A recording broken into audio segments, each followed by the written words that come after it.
Right, we're going to do the Sudoku Rubik's Cube. This is the Mensa one that you can buy on Amazon.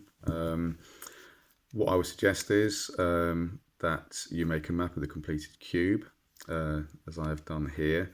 You don't need to know all the numbers of the faces. What you'll find is that you'll probably learn one face, and then the rest you'll learn as separate blocks as you go around the cube and complete it. I know this one off the top of my head. I don't know these four, and I could probably work out the last one. We're going to use the two-look method on the last layer. So what we're going to do is start the basic method for completing a Rubik's Cube with the white face and the white cross, as you may have done before. I've chosen this face for the white face with the 6 in the middle, and we're going to start by doing the 5, 6 and the 8 and 4, 6 and the 3, and that'll be the white cross, and it will line up with the center squares on each face. The reason this is more difficult than a normal Rubik's Cube is as you complete the cube and use algorithms, these rotate and it puts them out of line. But it can be completed just by simple movements. So we'll get started. We'll start, as I said, with the 6 in the middle, and what we're looking for the first edge is the 3 and the 2. There is a little bit of hunting around these cubes for the edges that we're looking for. So that one is there. So there's the 6 and the 3. This one we need the 9 and the 4, which is here. So there's the 4, 6 and the 3. The next one, it will be the 5, 6 and the 8. So we need a 3 and the 5 for the top one, which is here. So that's the 5, and then we need an 8 and a 9 for the 2 for the edge down the bottom, which is there. So we have a white cross now, but it doesn't line up with the center squares. We need the 7 at the bottom, which is here, and we've got the 1 at the sides and the 4. So it's the right orientation now, but as you will see, these aren't lined up. It's quite straightforward to do. You just need to rotate F and R, and then you rotate the F until it's in the right orientation. You bring the edge piece back down so it matches up, and then you put your cross back. That one's in the right orientation, this one isn't. So again, FR, rotate F until it's in the right orientation, bring R back down again, and put the cross back where it was. And the same for this one. So now we have our white cross as you would normally do Rubik's Cube. We've got these center ones all lined up. The next stage is to do the corners. You can do that without disrupting your white cross. And again, with this, it's just using logic. So I know with this one in particular, we've got a 2, 6 and an 8. So that is the piece that needs to go there. And I can see it's already in this one, so I need to move it out of that way. So then we rotate and put the 2 in. So now we've got the 2 in the right place. Here we need the 4, the 9 and the 6. I don't know where they are at present. And this one is a 4, 7 and a 5. That's not in the right orientation. Yes, it is. So that one goes there. We've got a 1, 7 and a 5 for this corner, which is here, not in the right orientation at the moment. And where's the 4, 7 and 5 off? Okay. Okay, if they're not in the right orientation, you just have to spin them around a little bit.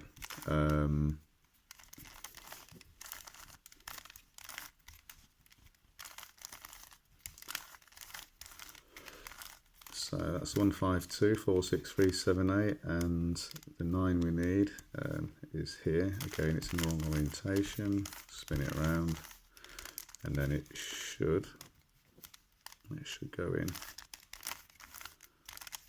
Okay, So there we are. So we've got our first white face completed with the center pieces in the right orientation. The next thing to do now is to turn the cube upside down. And now we need to put in the 4 edge pieces. Now the way you do that is the standard way for moving this edge piece from there to there. And we do that by doing a right algorithm. Moving it the opposite way it needs to go, doing a right algorithm, rotating the cube, left algorithm, and it will slot it in. So I know, as you can see here, we're looking for 248, 615, 873, and 816. The 873, which is here, we need the 8 and the 5. So here it is. There's the 8 and the 5. Now to get the 8 to go here, I rotate it opposite way, right algorithm, left algorithm, and it slots into place. The 3 and the 6 is next. I need the 3 to go here, so I put it opposite way it needs to go, right algorithm, left algorithm, and slot it in. So we've got 873. Here we need an 8 and a 6, which is here. Again, it needs to go there, so algorithms as I explained. So now we need a 2 here and an 8, which is already in its place, but it's the wrong orientation, so I have to pop that back out, which I will do. So right algorithm, left algorithm to get it out, and then we plonk it back in by doing opposite way, left algorithm, right algorithm, it's in. So that's 2 layers complete now. We've got 816, 248, 873 and 615 in the second layer. Now the last layer is the most difficult, and we're using the 2-look method. As you will see, and this is upside down, but you've got 7, 5 and a 1, and a 3, a 5 and a 2. And we're going to use the standard method by turning the face and doing the right algorithm and then putting it back again to get what I class as a yellow cross, even though they're not yellow, but we're using this for illustration. So I've got a 2 and a 4 here, which is an edge which is in the right place. We've got a 7 and a 3, which is the wrong place, but we've got a 7 and a 9 there, which is right. So I've got, if you look at this carefully, these 2 are right. And if you remember to make a cross, is you rotate little r, right algorithm, and back again. Now we have our white cross, our yellow cross. Okay, so the 3 and the 7 is here, the 2 and the 4, the 1 and the 2, as you can see, it's the cross. Now we need to make it fully yellow, so we need to get the corner bits done as well. Now, how many corners are right here? That's wrong, and that's wrong. So there's only one piece which is potentially right, which is this one.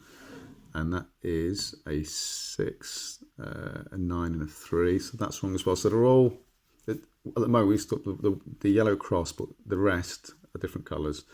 So we need to do an algorithm to get a full cross, and we're going to use this. This is freely available on the internet, but we need to work out which configuration we've got at the moment. Now, I know that it's an 8 and a 4.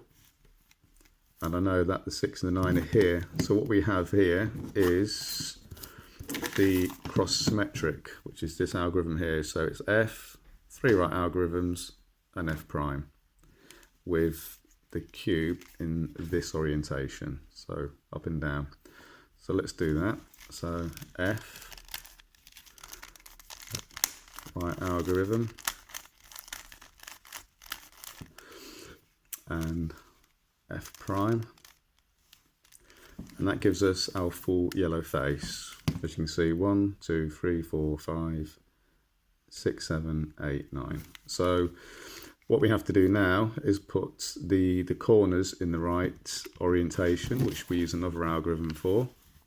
We're going to use the A perm to do this.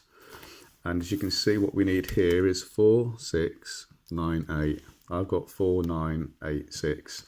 Now what this algorithm does, the A perm, is it moves the corner pieces here in a clockwise direction. So if I move this there, and that there, I will have 4, 6, 9, 8. So with this algorithm, as you can see, you rotate it away and do that algorithm. And as I rotate it back, you can see now what we have is 4, 6, 9, 8. So the corner's in the right position. Now we need to work on the edges. Have we got any edges correct so far? It looks like we do. So we have 4, 7 and a 9. 4, 7, 9. So we've got one already done. So we have the 4 centerpieces which are right, and we have just these 3 now which are in the wrong orientation. Now as you do the next one we're going to do, we're going to use the counterclockwise U-perm, which is this one here. And what you'll find is, as you do your algorithm, the center top will rotate 90 degrees anti-clockwise, and the right center will rotate 90 degrees anti-clockwise. But I've worked out that if you just keep doing the same algorithm over and over again, you will eventually solve the cube. So we're just going to do the anti-clockwise U-perm, which I've just shown you, which is U prime.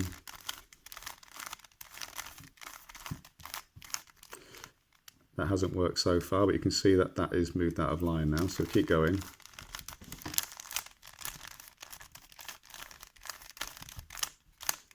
And there we have it. The cube's completed. So we rotate the 3, 2, 5 to the same orientation.